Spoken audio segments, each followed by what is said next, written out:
Good afternoon, Cigar Review 196, the Don Pepin Garcia, sometimes called the Garcia Blue. I'm going to go ahead and take the wrapper off there.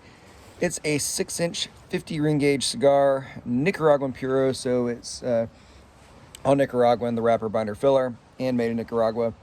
Obviously made by Jose Garcia. 6-inch 50 ring gauge, Toro sized. It's a really good cigar. From a taste perspective, before I even lit it, smelled it, it's just chocolate. Light it up, chocolate, more chocolate, more chocolate. Then it goes into kind of a malty taste. Within that chocolate range, though, there is some nuance, right? I mean, there's different types of chocolate. It's sometimes more of a malted chocolatey shake taste, and then it goes in almost like a baking powder. It kind of varies.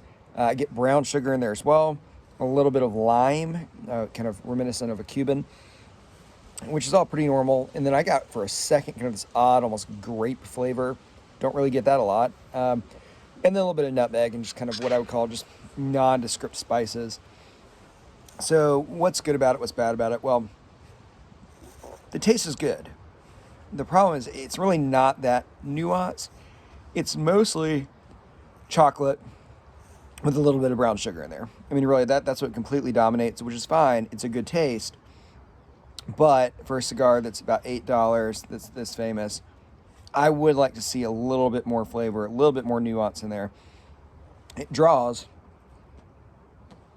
pretty well. I'd give it maybe an A-. There were some times where even, puffing it fairly rapidly like I tend to do, it just didn't stay super easy to draw.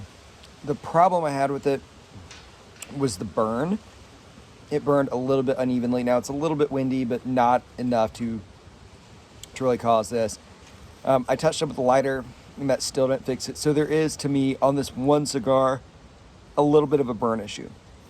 It wasn't a huge deal, really hasn't impacted it, and I could probably continue to touch this up if I wanted to. But that's it, guys. I do like the taste. It draws really well, or pretty well. The burn's a little bit off.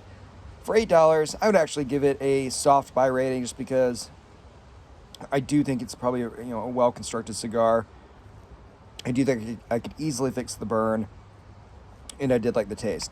Would I pay anything over that, like $10, $11? I don't think so. Now, your problem is, it's $8 on Cigar International. If I went into a cigar store, it's going to get into that $11, $12 price range, which I probably don't think I would pay that. So take that for its worth. So I'm going to go with a soft buy rating on this for Cigar Review 196. If you've had it, please let me know what you think.